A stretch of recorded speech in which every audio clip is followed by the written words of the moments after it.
Alrighty then, ladies and gents. Well, here's the thing. Now I'm starting like a new recording session, and I'm gonna continue reading Danganronpa IF. But here's the thing. I am actually seeing this problem that has happened like twice up until now, and now it's happening again. It seems. I don't know why that is going on. I really have no idea. So, here we are in like where the dorms are. We saved Mukuro with the help of Mondo and Sakura, and now we are like everybody is here. But as you can see, as you will see in just a second, now it will play the lines from when Mukuro was getting attacked and Mondo saved Mukuro. You will see in just a second.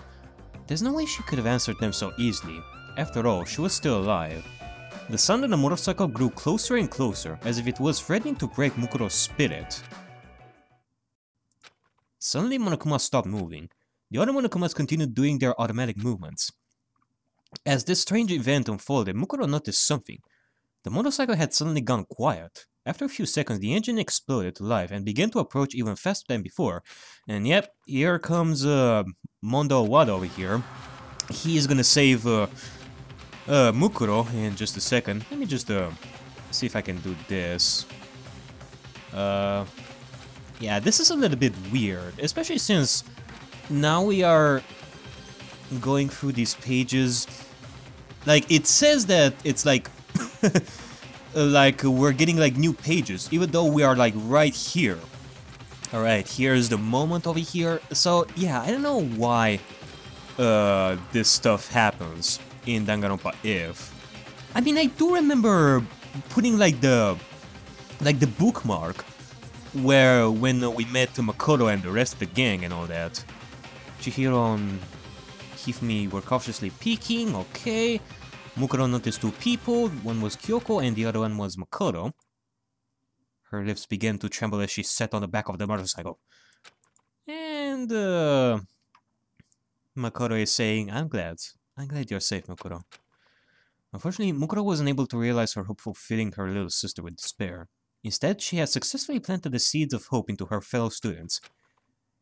And now we are gonna continue from where we left off. So yeah, that's a little bit weird, but I don't know why that is going on.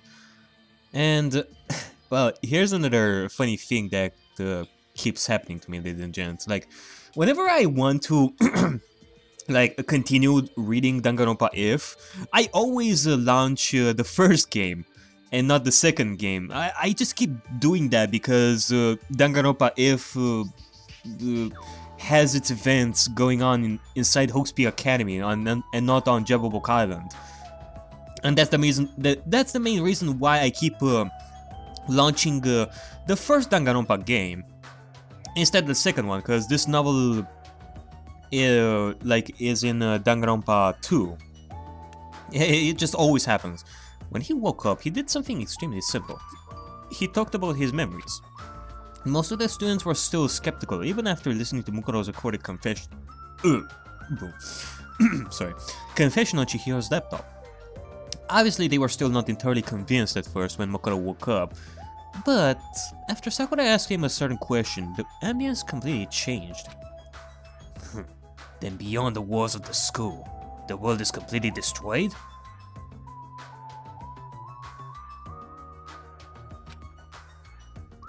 You're saying there's no one else alive? Makoto saw you set up to answer Sakura's meek question. Don't worry, I'm sure Kenichiro is still safe. Kenichiro? I'm sure he'll still keep his promises. He'll still keep his promise to you.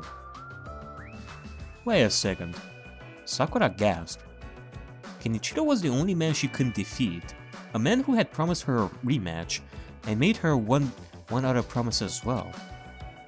Oh, so it's that guy that Sakura talked about in her free time event. How do you know that name? How do you know about that promise? Because you told me. No. Makoto slowly corrected himself. You told all of us. Sakura was silent after hearing those words. But she then faced the other students and spoke in a loud, clear voice. I'm going to trust Makoto. Okay. Okay, that's Aoi. Sakura! Though Aoi was shocked, Sakura continued to speak with determination. Yep, now she's gonna trust Makoto. What Makoto just said is something I kept locked away inside my memories. In fact, I was planning to keep that a secret until the day I died. But if I shared that secret, that means there was once a strong bond between Makoto, myself, and with my fellow students as well. Makoto continued to talk in a gentle tone. Though he couldn't have been good for his health, he continued to slowly talk about the memories that the other students no longer had. Okay, who's that? Is that Toko? Kinda feels like it. Okay, that's Hifumi. What? Why do you know about the story I'm planning to write? Are you a specialist on man user who can predict the future? You already finished that story, Hifumi. He had me help you with inking. What? Wait a second. How do you know I extorted... Oh my god, don't tell me that this is Yasuhiro. What? Wait a second. How do you know I extorted money from that girl related to the Kazuryo clan? Because you even tried to sell my organs to them. Oh my god. So it's actually true. So the Yakuza that Yasuhiro extorted money from was from a girl related to the Kazuryo clan. I do have to wonder if that is like Fuyuhiko's little sister. What was her name? I know. I don't think that they actually said Fuyuhiko's the sister's name in Danganronpa 2, but I think somebody told me that her name was Natsumi Kazuryo. I think so. The ultimate little sister. His wounds were excruciating. But yeah, now Makoto is talking about the time when Yasuhiro asked him to sell his organs. But even so, Makoto kept smiling and talking about their lives together, as if it was his duty to do so now that he had regained his memories. You know, it's pretty interesting, like what I'm seeing right now.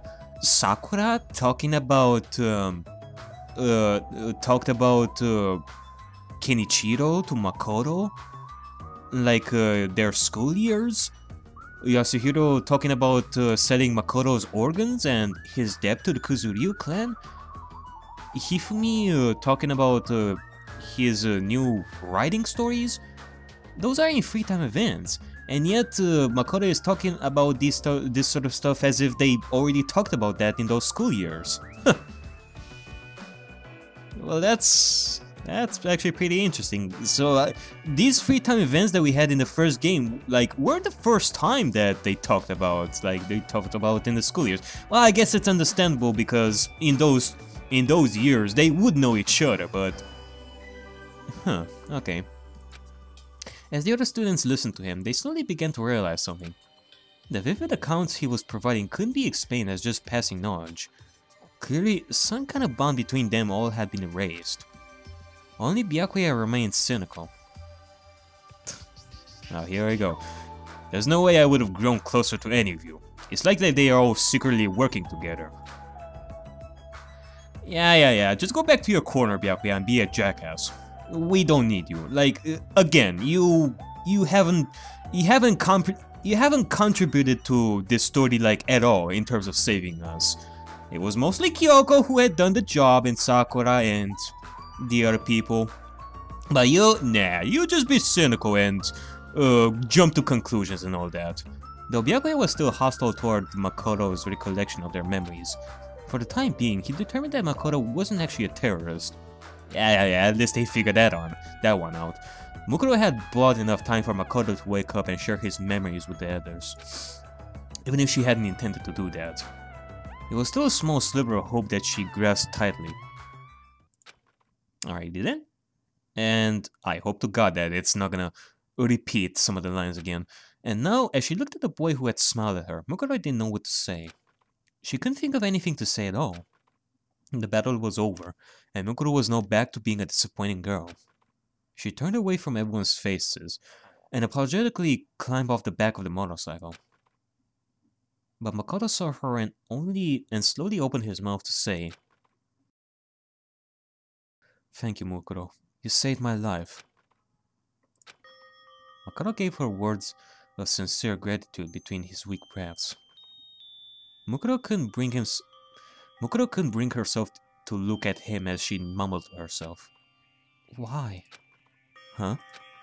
If Kyoko told you, then you already know what I did, right?" After regaining his memories and learning the truth, Mukuro should have been nothing but a hated traitor to him. Why would he smile at someone like her? Mukuro kept her head down.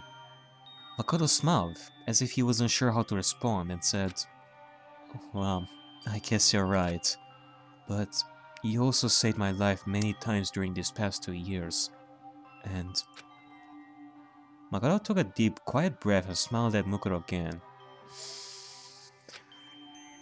"You're my friend. We all spend time with each other. It would be great if you could look for a different path, not despair. And if there's any way I can help you, I will." "Do you really think I can walk another path at this point?" "I don't know what you can do, or even what I can do. But I think it's more important to look for that path instead of actually finding it." Was this intentional, or a coincidence? Just before he regained his memories, Makoto had said something similar to Mukuro when she spoke to him in the nurse's office as Junko. But regardless of whether he lost his memories or regained them, those words revealed Makoto's true character. As Mukuro confirmed that to herself, Makoto blurted out something that was almost too trusting.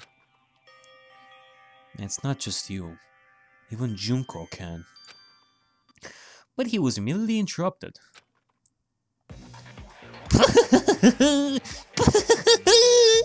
"Hello there, guys!" Monokuma's face appeared on every monitor in the academy, and his laughter seemed to be coming out of every speaker. "I could have kept pretending to be the ultimate hacker, but it's boring to impersonate someone who doesn't even exist. If this keeps up, I'll lose my identity and turn into Konokuma. Kyoko looked up at the surveillance camera and addressed Monokuma directly. "You seem to give up pretty easily." There isn't a bear anywhere that gives up as easily as I do. Regardless, I'm pretty sure Chihiro has figured out the secret of my control program by now. So just as I thought, you included that program on purpose." Kyoko realized something when Mukuro told her about Junko. There were 2 reasons such a hateful person would intentionally leave an obvious clue inside the Monokuma units. Either Junko wanted the students to learn the truth about the outside world and themselves on their own, and turn their hopes into despair. Or she was looking forward to that clue resulting in her own plan being undone, which would allow her to feel despair toward herself. I guess that's true. If Junko didn't want them to figure out about the outside world and about the program that Chihiro created, Junko could have hid that well. She could have altered the program so that it wouldn't look like it was made by Chihiro if one of the Monokumas were destroyed. But I guess Junko intentionally made it look like Chihiro's program for him to recognize, and thus everybody would learn the truth. She was an angel of everlasting darkness, delighting in her own despair, and using it to spread despair and destruction to those around her. Why would someone like that continue to play the role of Monokuma? I don't know, beats me. Actually, I set that program for Chihiro to discover if she happened to be one of the final 5 survivors. I feel so sad and empty that my preparations were a waste, but I'm going to think about positively. The word retreat doesn't exist in Monokuma's dictionary. Nervousness began to grip the students as Monokuma continued talking in his relaxing, uplifting voice. Now then, it looks like everyone's here, including Toko, who's still tied up in her room. So let's start the head-throbbing, exciting special graduation exam! Huh? The students broke out in noisy confusion, but Monokuma ignored them and kept talking. No, please don't tell me that this is another virtual world. That would be just too much. That would be just, you're stretching a game. Don't think about it too hard. Relax. Change Alex to Upert, for all I care. I'll still be the most adorable bear, the bear here. Relax? Rupert? Rupert? What? What are you talking about? Byakuya, visibly annoyed with Monokuma's nonsensical ramblings, shouted, I am Byakuya Togumi. I already know it's you, Junko. Stop this stupid game and show yourself. Oh my, don't you know? If you want to lure the mastermind out of our heavenly hidey hole, you need to bring a worthy sacrifice. Well, gee, I have to wonder, is it Mukuro or is it Makoto? You're not worthy enough at all. Do you really think the mastermind would show herself for your pathetic hope and despair? He roared maniacally, then began to... Maniacally? Maniacally. Then began to explain the special graduation exam. If you pass my exam, everyone will graduate.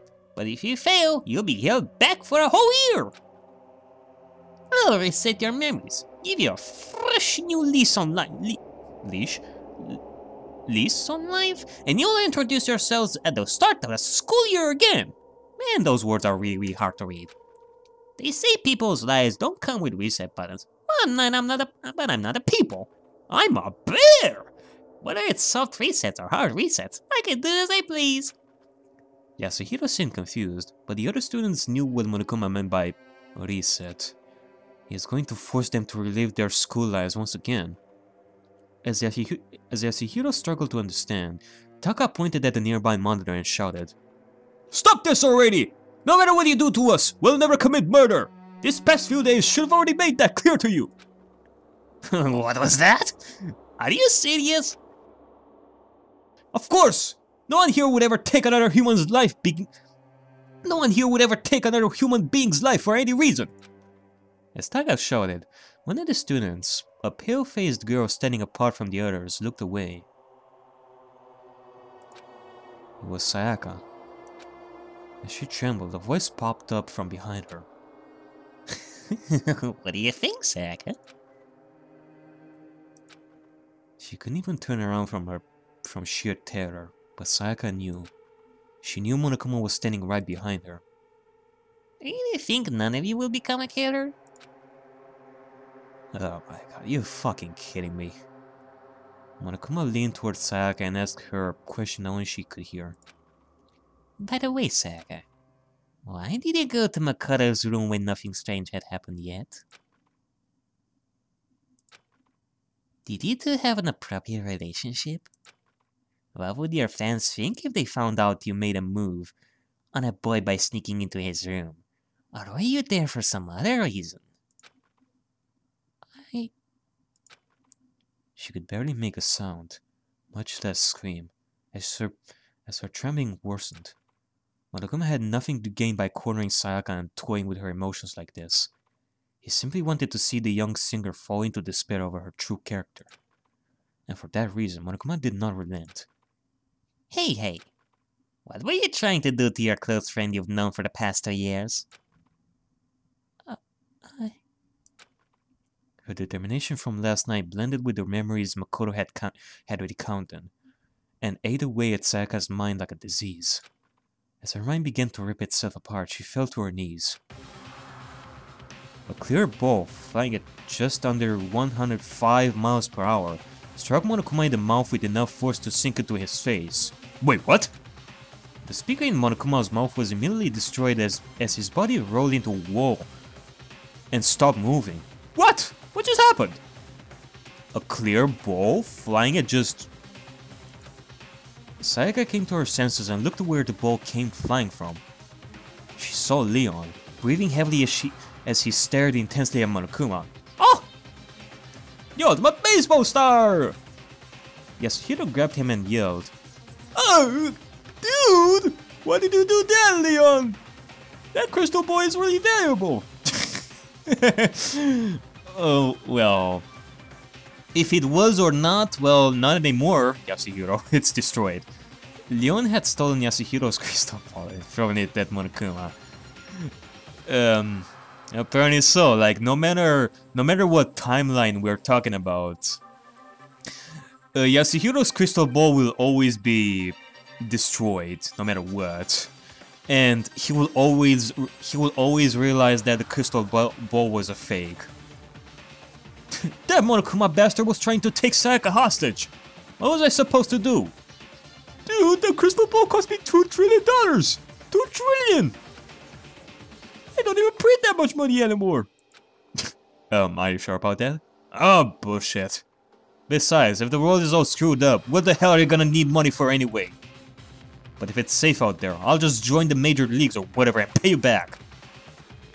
Well, I could pay you back doing something else besides baseball.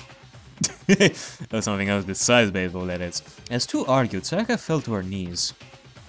Well, she already fell to her knees. Hey!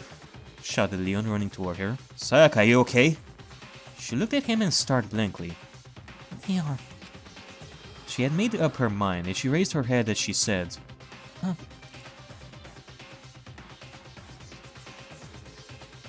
There's something I need to confess to you later." What? Seriously?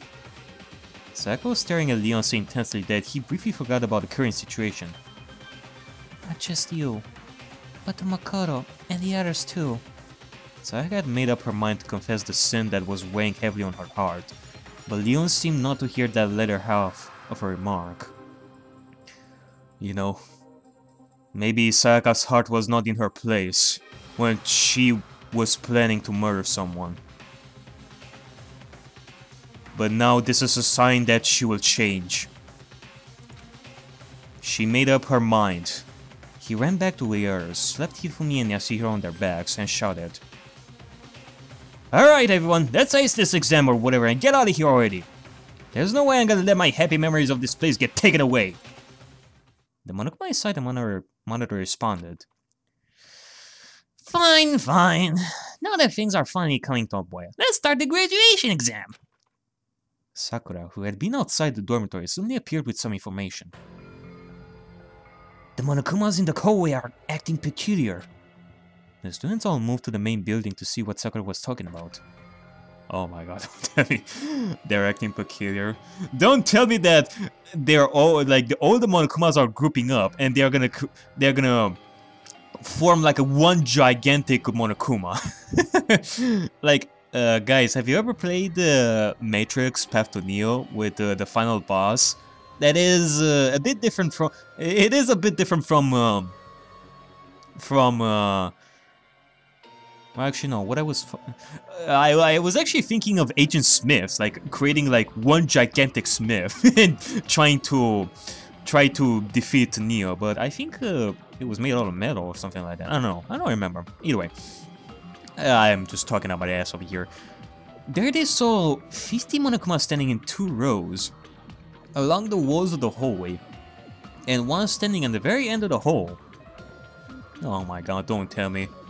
Don't! He's gonna send us to the class trial. There was something strange on top of this Monokuma's head. An enlarged version of the escape button that Makoto had obtained from the MonoMono Machine. The escape button. Could it be the real escape button? As each student took in this sight, an announcement rang throughout the school. The me at the end of the hall has a button on top of his head. That'll open the main entrance. On top of the head. You'll have 15 seconds to get that button, and if you do, I'll let you have it in place of a diploma. The students seemed surprised by the straightforward explanation. Wait, what? So, we're basically gonna have to run all the way to the Monokuma with the escape button? Oh my god, we're probably gonna get detected by all the Monokumas at the same time. Oh my god. Only Celeste remained calm, and she asked Monokuma with a bored look on her face. Of course, it is not as simple as running up and taking it, is it? Oh, mean! Do I look like the kind of headmaster that would interfere with his students' graduation? Forget the gunfire salutes. I'm gonna send my graduates off with some fireworks! 100 fireworks, to be exact. And now for 20 seconds of hardcore party! Oh. The more perceptive students immediately realized what he was talking about. Oh god. The bombs installed inside each Monokuma. They would explode one after the other, filling the hole with fire as soon as time started. After 15 seconds, the me standing at the back of the... After 15 seconds, the me standing at the back of the hole is gonna sacrifice himself to give you guys one final firework. By the way, this probably isn't important, but that button isn't very durable. This graduation exam was Monokuma's way of saying that he had no intention of letting anyone leave. It was clear from the explosion that the students saw during the entrance exam that the halls of Hope's Academy would be bathed in fire. Even if someone was lucky enough to survive the explosions, the burns on their body alone would be enough to send them into a fatal shock. Their lungs might be completely incinerated by the scorched air before that. Even if they sacrificed one student to run through, the odds were low that they would even succeed. Oh my god, even if we all hide from the explosions and all that, we wouldn't even survive in the long run.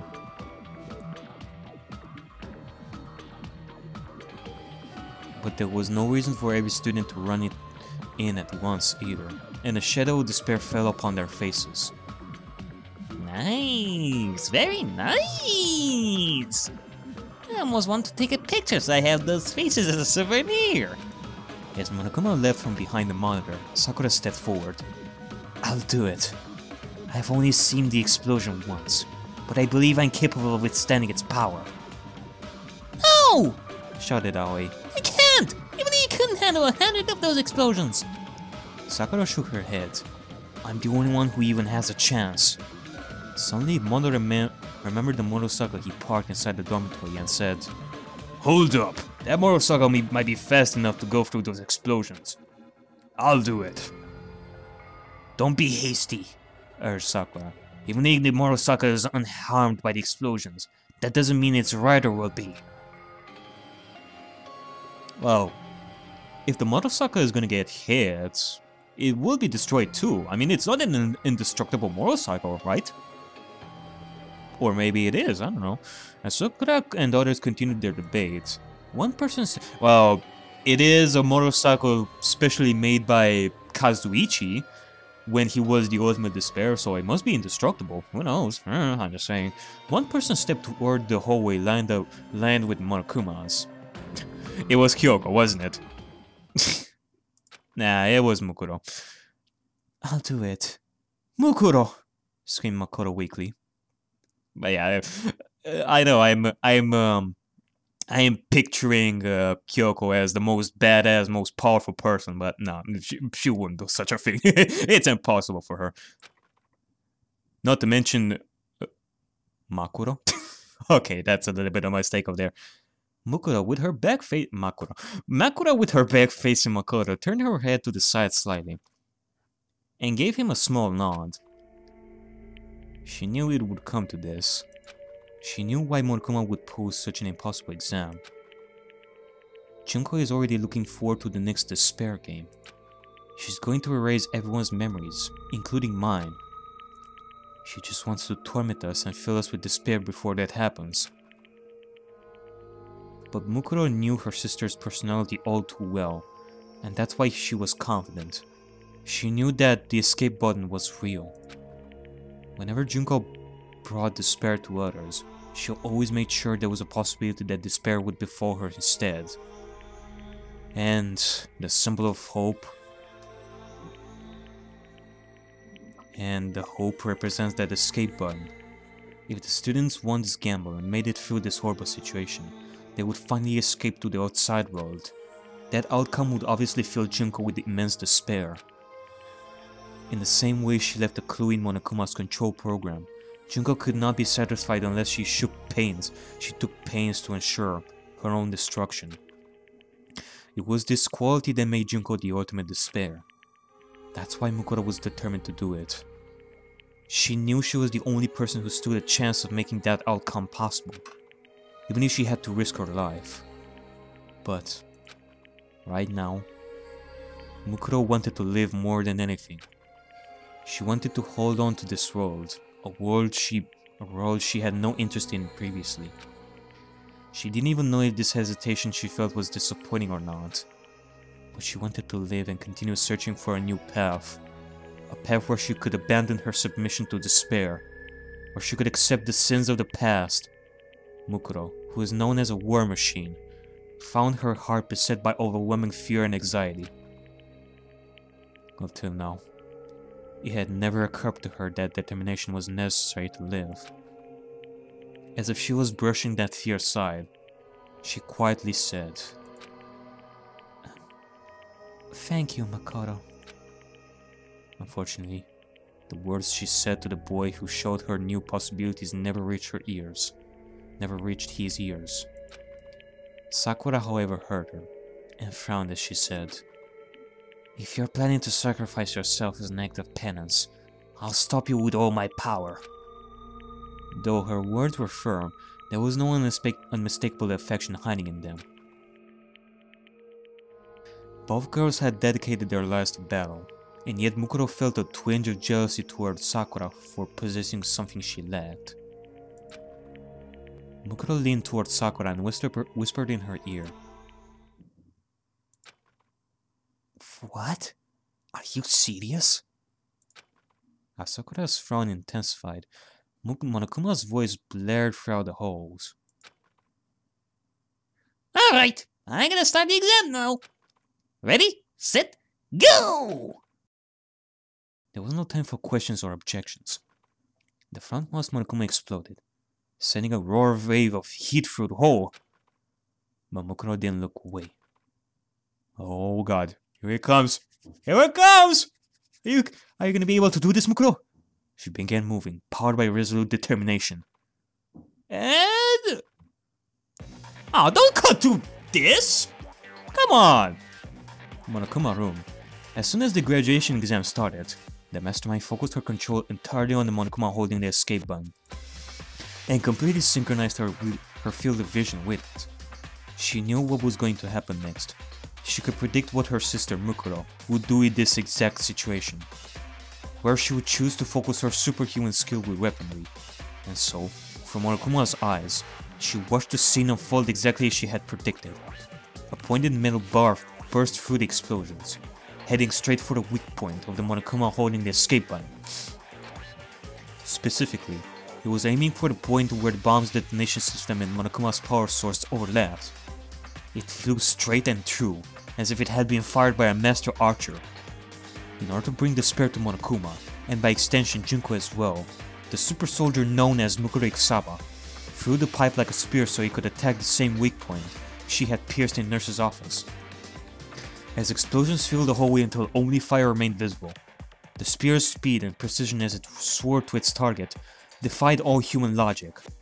But the mastermind knew. She knew Mukuro had used her power to fill the world with despair. Power was all that disappointing girl had. But that power was useless against Monokuma. The mastermind had predicted that Mukuro would put all her effort into that throw, and Monokuma caught the metal bar perfectly between his hands. The force of the throw knocked Monokuma back several yards, but the pointed end of the bar never pierced through his chest. Well, that was disappointing. The mastermind turned to look at a different monitor. She wanted to see the look on Mukuro's face when she realized that she failed to strike Monokuma. The despair of seeing the final Monokuma explode right before her eyes, completely obliterating the escape button. She wanted to sear at this memory of her disappointing sister's final moments as her newfound hope sank into a dark pit of despair. On instinct, she turned her attention to the surveillance camera that had been destroyed. But instead of seeing Mukuro and the others, she only saw Sakura, who looked as though she had finished launching an attack. Wait, what?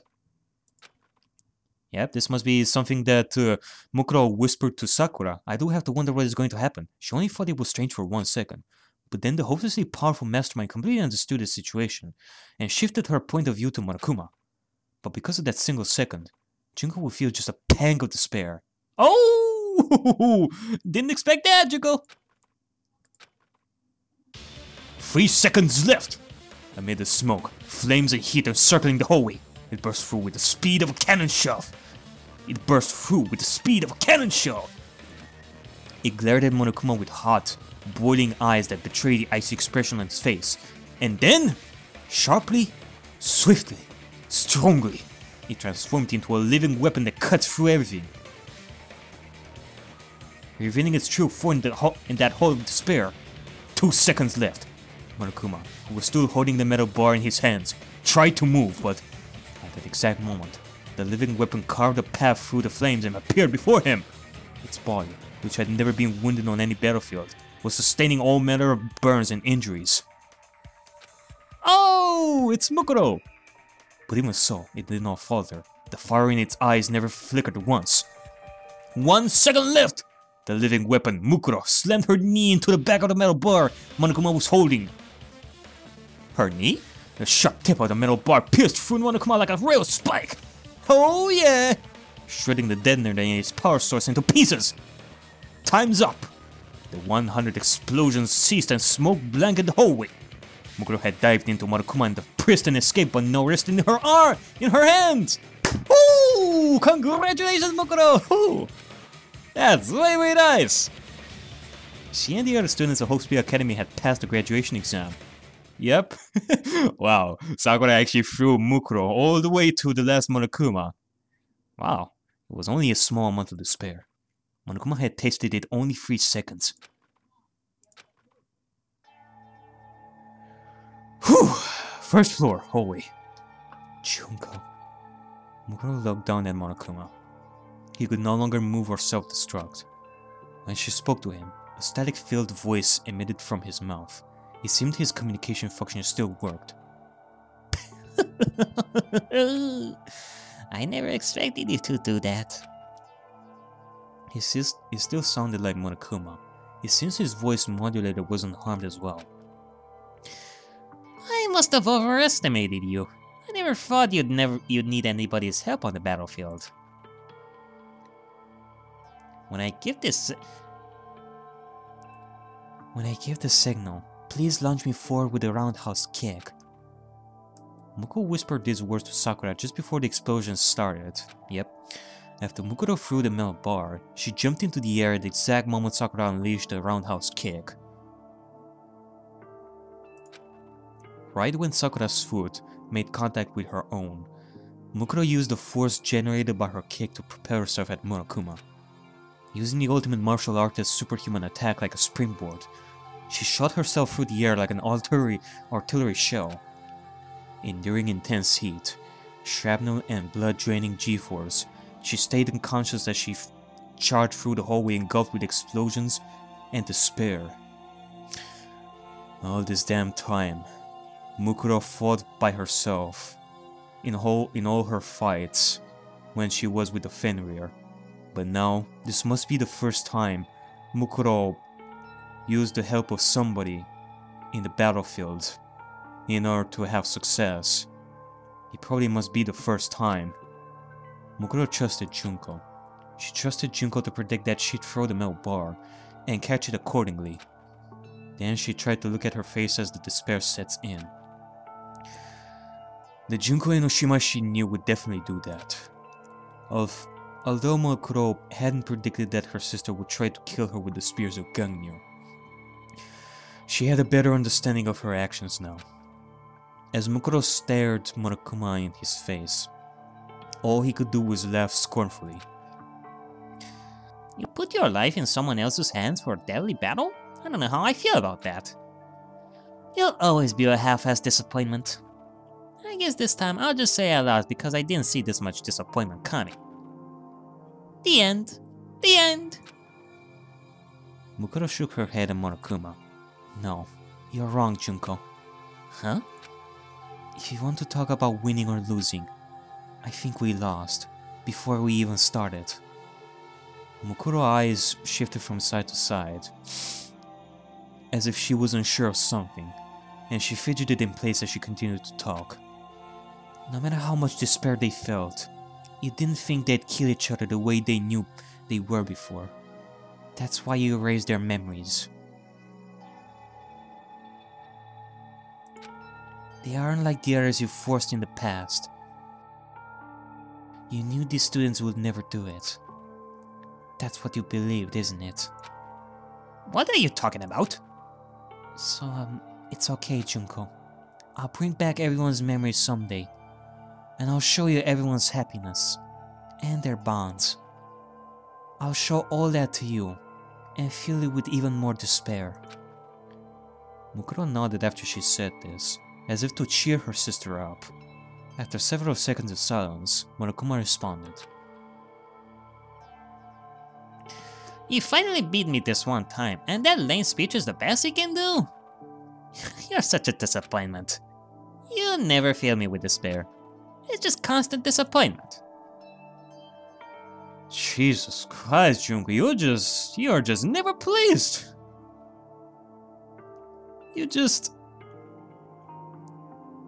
After pouting like a sore loser, Monokuma continued to speak in his usual tone. I mean, there's gotta be something inside you, Junko, that would make you feel proud of your sister. Of bringing you despair like that. Come on! Also, why the fuck am I saying this? Why the fuck am I saying this to the ultimate despair? Fuck Junko!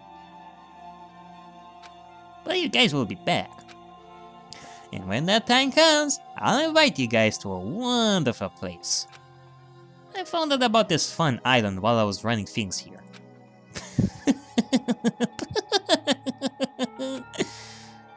Monokuma's laughter filled the room before the static finally cut out, and his remains fell silent. Tune in next time for Danganronpa 2! Goodbye! Oh wait, we already did that series. He wouldn't be talking again at any time soon. The mastermind was already preparing a new despair to bring to the world, and to the students of Hospia Academy, Junko included. In the end, the mastermind stayed in her Monokuma persona until the very end, and Junko Enoshima never showed her face again. It was as if she resented the despair Makoto had given her. It could be that... Could it be that Junko doesn't even know, Junko doesn't have the strength to face Makoto now that she brought her despair? And instead, she's still hiding behind Monokuma? I doubt that. Junko is just crazy. That thought almost filled Makoto with despair. I mean, is there such a thing as... But when she heard her classmates calling for her, she sealed that despair into the depths of her heart.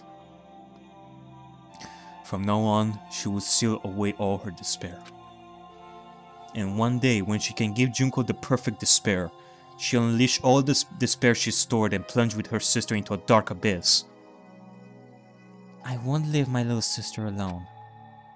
In the end, that was the first hope the disappointing older sister had felt since she was a child.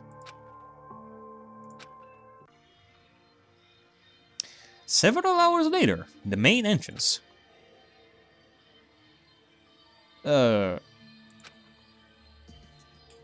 Makoto, are you really going to go out wearing that wig? Yeah, I was thinking for a second, why is Makoto having her wig again? After receiving a blood transfusion of the correct blood type, Makoto was beginning to show signs of recovery. Makoto, holding her wig to disguise herself as Junko Enoshima, nodded. If I live as Junko, I might be able to understand her better. Really? Really want to do that, Makoto? Okay. Despite that, Makoto's voice still sounded like her own, as if she hadn't fully decided. And I made up my mind. While I'm out there, I decided I'll accept everyone's hatred toward me, and toward Junko. I can't die until I destroyed all the despair that Junko has spread. The damage that the ultimate despair inflicted upon the world could not be measured in terms of money, culture, or even human life. The television broadcasts had already begun informing people that Junko Enoshima and Makoto Ikusaba were with a heart of ultimate despair. Among the survivors in the outside world, there are still people who hadn't been tainted by despair yet. Regardless of the fact that she released Makoto and the others, to these survivors she was nothing more than the reason the world ended. And to the terrorists wearing Monokuma masks who continued to ravage the world, Makoto was nothing but a traitor. She was now in the hopeless situation of being enemies with the most of humanity. But Makoto wasn't making a big deal out of it. Yeah, that's because she has her students here. I'm going to try not to kill anyone who comes after me for revenge. Wouldn't it be safer to just turn yourself in? Wondered Yasuhiro.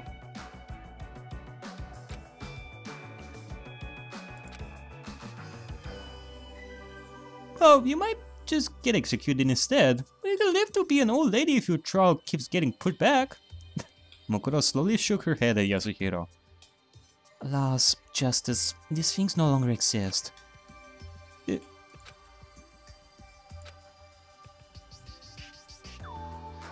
Is it really that bad out there? Maybe we should just stay in here. No, wait, that's... Yeah, I was thinking for a second, why would Byakuya have such an answer? God, I was about to say, if Byakuya had such an answer, then he immediately turned into a pussy. Is it really that bad out there? Maybe we should just stay in here. Byakuya glared at Yasuhiro with contempt. Ignorant idiots should just shut up. Your fate won't change whether you stayed here or not. Though he was shocked to learn the Togami Corporation had been destroyed, Byakuya continued to remain firm and proud, even toward Mukuro. You are a rare asset, continued Byakuya, so I will let you live for now. Yeah, blah blah blah blah blah. Depending on your actions, blah blah blah blah. Only a Togami would boast that they are capable of blah blah blah blah. You don't need to do that. I don't plan on just surviving. After turning away from Byakuya, Mukuro looked at the other students. Everyone was reacting in their own way. Kyoko had a look of quiet preparation. Toko, having just changed back from Genocide Jack, was panicked and confused. Yep, just like the ending of the main game. Some things just never change, apparently. Mukuro looked back on the 2 years she spent with them, then turned to Makoto, who shared the same memories as her, and gave him the escape button. Makoto, you press it. Huh? Me? I think it's better if you press it instead of me. As she watched Makoto accept the button with some hesitation, Makoto thought about what Monokuma had said. You guys will be back. Makoto knew that Monokuma was telling the truth. After all, the file the students needed to fully restore their lost memories remained hidden in the academy.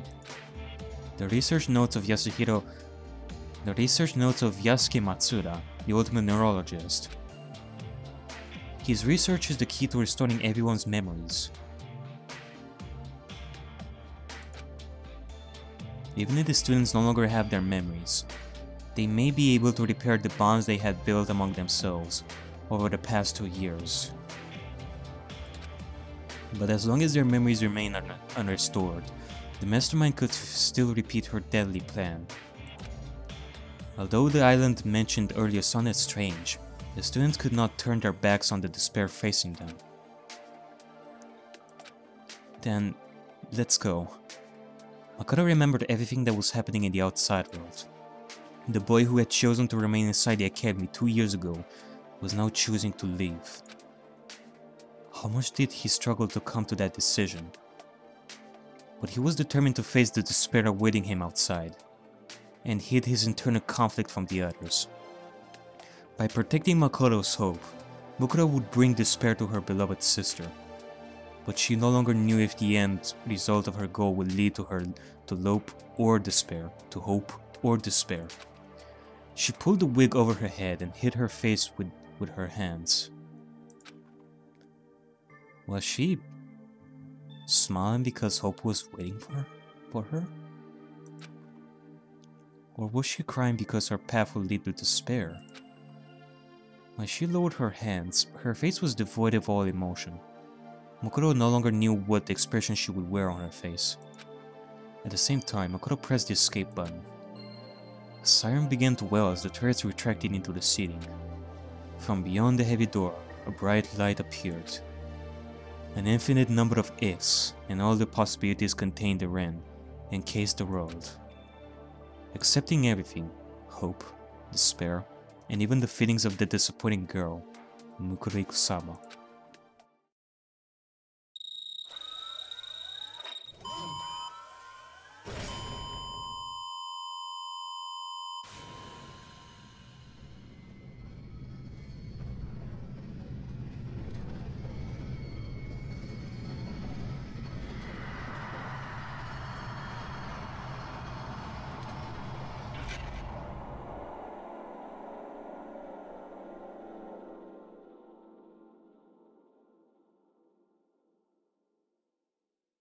So, what did you think of my masterpiece?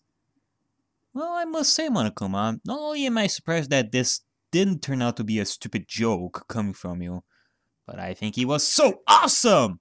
I mean, okay, first I want to talk about the flaws, like one of them being the fact that reading this was a bit weird for me, because it was hard to differentiate who was actually talking until I clicked forward. For example, sometimes I would speak as Hina, even though it was Sayaka's line of dialogue. And there is this weird glitch that happens at times whenever I come back to reading, and it goes back to previous pages. And I have to read again, even if I already did read those lines. Those are pretty much the major problems I had with this. But I cannot deny that it was pretty cool. First, it gave Mukuro a lot of character that you can spend days analyzing, whereas before we barely knew about her. That and more of her connection to Junko, and more of Junko's disgusting ways of wanting and bringing despair, more of Kyoko's awesomeness, more of Sakura's badassery in fighting, more of Genocide Chill. We get to learn that Chihiro's programming skills were used to create the Monokumas, Mondo riding the motorcycle to save Mukuro, the fact that there's also the fact that this novel brings some light to Saka's actions in terms of attempting to murder, her not knowing of the class trial system, and the fact that she will confess about what she had in plan. And not to mention Mukuro in action. I mean, my goodness gracious. She was like a force of nature when she was fighting you. Oh, and not to mention that Byakuya was totally useless in this. So I'm gonna take a wild guess and say that you are very pleased. Very. Thank you, Monokuma, for letting me read this. No problem. Oh, and don't forget to read Danganronpa 0 that Junko gave you. Oh, I will. Oh, by the way, I do have something to ask you, you know. Hello. Is it that you want to caress my beautiful face? Showing your appreciation and all that? No. I was wondering, do you also translate novels? Oh? Why? Oh, can you translate the whole Danganronpa Kirigiri novel so that I can read? Noby, let's be honest. That novel will never be fully translated. Nobody can do it. Not even I. Arrivederci. Such despair.